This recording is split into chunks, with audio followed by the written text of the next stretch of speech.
All right, everybody, welcome back. So today, we're going to take a deep dive into the future of Bitcoin. And specifically, we're going to be looking at the year 2025. Okay. And for this deep dive, we have a fantastic article from Crypto News. Right. It was published on January 5th, 2025.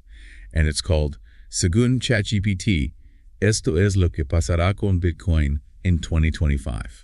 Interesting. Yeah, so we're going to be looking at some price predictions, some expert opinions, and even some insights from ChatGPT itself. Well, I think 2025 is really shaping up to be a pivotal year for Bitcoin. Yeah. We have a lot of different factors kind of converging right now. Right. We had the halving event back in 2024. Yeah. We have Trump's reelection and his whole pro-crypto agenda. We have just this huge wave of institutional investors that are starting to get into the market. Yeah, it's definitely a really exciting time to be following Bitcoin. Yeah.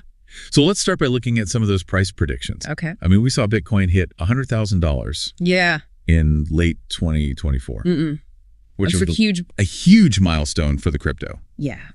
What do you think were some of the biggest factors that contributed to that incredible price surge? Well, I mean, the halving event was huge. Yeah. Every 4 years, the reward for mining a block of Bitcoin gets cut in half. Okay. And so that means that basically the supply of new Bitcoin coming onto the market gets cut in half. Right. Which, of course, should lead to increased value. Yeah, increased scarcity and increased value. So the halving event, that definitely makes sense.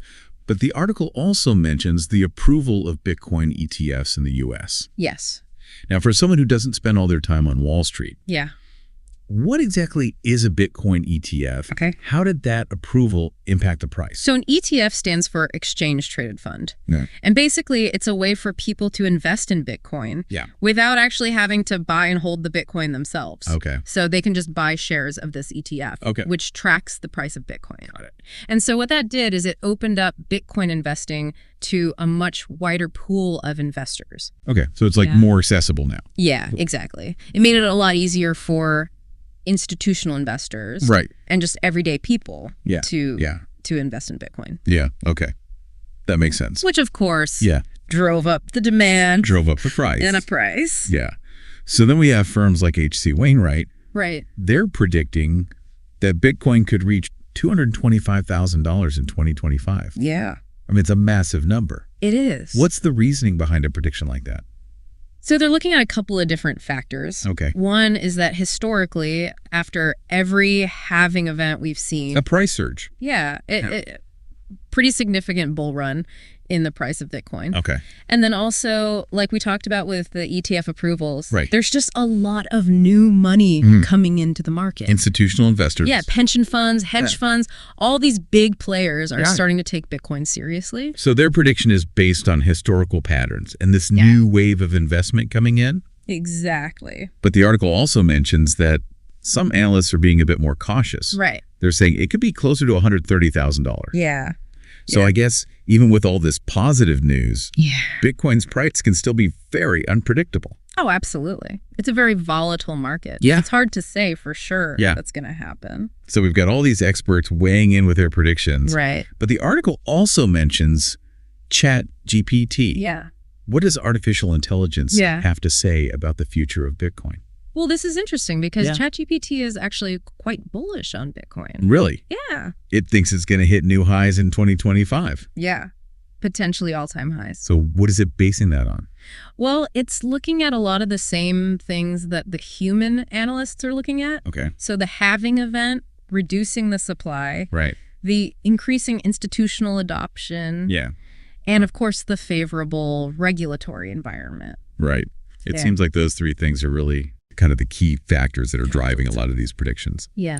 But speaking of the regulatory environment, we have to talk about Donald Trump.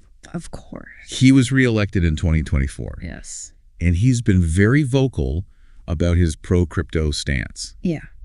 How do you think his policies could impact Bitcoin in 2025? Well, I think this is a big question mark. Yeah. You know, a lot of investors are still hesitant to really go all in on Bitcoin. Right. Because the regulatory landscape is still kind of uncertain. Yeah. But Trump has actually proposed some pretty interesting ideas, like what? Like creating U.S. strategic Bitcoin reserves. Mm. So the government would actually be holding Bitcoin. Wow. Just like they hold gold. That would be a huge signal. It would be a massive signal. Yeah. And it could really boost confidence in the market. If the U.S. government is holding Bitcoin, then other governments might start to consider it as well. Exactly. And that's why I think 2025 is so fascinating. Yeah. We're really seeing a shift in how governments are viewing and interacting with cryptocurrencies. Yeah, it's almost like a giant poker game. Yeah. With all these different players. Governments, institutions, everyday people. All trying to figure out what the next move is. Absolutely. And Bitcoin is right in the middle of it all. Right in the middle. Yeah. It's the wild card. It is. Yeah. It really is the wild card. Yeah. But in all this talk about, governments and big institutions, right? Where does the average person fit into this whole Bitcoin 2025 picture? That's a great question. Because, it's easy to get caught up in headlines about, Wall Street and what governments are doing. Yeah. But ultimately, I think the real power of Bitcoin is its potential for mass adoption. Okay. So you're thinking like everyday people. Yeah, exactly. Using it for their daily trade. What if Bitcoin became as ubiquitous as something like Venmo or Apple Pay? But for that to happen, wouldn't the technology itself need to improve? Well, yeah. I mean, right now, Bitcoin transactions can be pretty slow and expensive. Yeah, they can be. And that's where technologies like the Lightning Network come in. Okay. So the Lightning Network is a second layer that's built on top of Bitcoin. Okay. And it allows for much faster and cheaper transactions.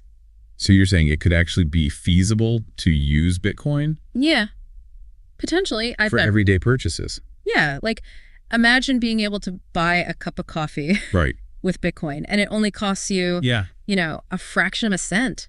Yeah, that would be amazing. Yeah, it would be a game changer. But what about the security aspect? Yeah. You hear these stories about Bitcoin being hacked or stolen. Right. Well, it's important to understand that Bitcoin itself has never been hacked. It's the exchanges and platforms where people store their Bitcoin that are sometimes vulnerable. So it's not the Bitcoin itself that's the problem. No. It's like... It's how it's being. Yeah. It's like if you keep your gold in a bank and the bank gets robbed. Right. That doesn't mean that gold is suddenly not valuable anymore. Okay. That's a good analogy. Yeah. So if you're going to use Bitcoin, you just need to make sure you're storing it. Exactly. You need to choose on a secure platform. Yeah. A reputable exchange. Okay. So let's talk about this whole idea of Bitcoin as digital gold. Right. The article mentions this a few times. Yeah. What are your thoughts on that comparison? Well, I think it's a comparison that has some merit. Okay. Bitcoin does have some properties that are similar to gold. Like what? Like it's scarce. Yeah. It's divisible. Okay. It's portable. It can't be counterfeited. Exactly. Okay. But it's also important to remember that Bitcoin is still a very young asset. Right. Gold has been around for thousands of years. Yeah. And Bitcoin's price is still a lot more volatile than gold. Yeah. I mean, remember what happened in 2022? Yeah. When Bitcoin crashed? Yeah. It was a pretty... Everyone thought it was game over. It was a rough time. But it bounced back. Yeah. And it's been on an upward trajectory ever since. It has. And I think that resilience is actually one of the most interesting things about Bitcoin. Okay. It's been through multiple boom and bust cycles. Yeah. And it's still here. It's still kicking. Yeah, it's still kicking. So maybe instead of digital gold, it's more accurate to say it has the potential to become... Yeah, I think that's a good way to put it. A store of value like gold. It's still evolving. It's still finding its place in the world. So it's like Bitcoin has a to be continued sign hanging over it. Yeah. We don't know the ending of the story yet. No, we don't. And that's what makes it so exciting. I mean, whether Bitcoin ultimately becomes this global currency or whether it finds a more niche role, it's clear that it's disrupting the financial system. It's definitely shaking things up. So as we wrap up this deep dive, I want to bring it back to our listener. Yeah. We've talked about these price predictions. Right. We've talked about the technology. Yeah. The regulatory landscape. Yeah. I'm curious. What role do you think Bitcoin will play in your life by 2025? Yeah. By 2025, will it be something that you're using every day, or will it be something that you're ignoring completely? Yeah. Or maybe it's something in between. Yeah. Yeah. It's like we're standing at a fork in the road right now. We are. One path leads to Bitcoin becoming this dominant global currency. Right. And the other path maybe sees it settling into more of a niche role. Yeah. Like digital gold. Yeah. And so many factors could influence which path it takes. Exactly. I mean, governments could really help to pave the way for mass adoption, or they could create some roadblocks. Technology could continue to evolve and make Bitcoin more user-friendly, more accessible. And ultimately, it really comes down to how people decide to use it. I mean, it really does feel like Bitcoin's story is just getting started. It does. And 2025 could be a really crucial year. It's going to be fascinating to watch. It is. No matter what happens. Yeah. Whether you're a diehard crypto enthusiast or just someone who's curious about this whole world of digital currencies. Bitcoin is definitely a force to be reckoned with. Absolutely. So keep your eyes peeled. Keep your ears to the ground. Stay informed. And who knows? Maybe by 2025, we'll be recording this deep dive using Bitcoin as our currency of choice. That would be something. That would be amazing. All right, everyone. Until next time, happy diving.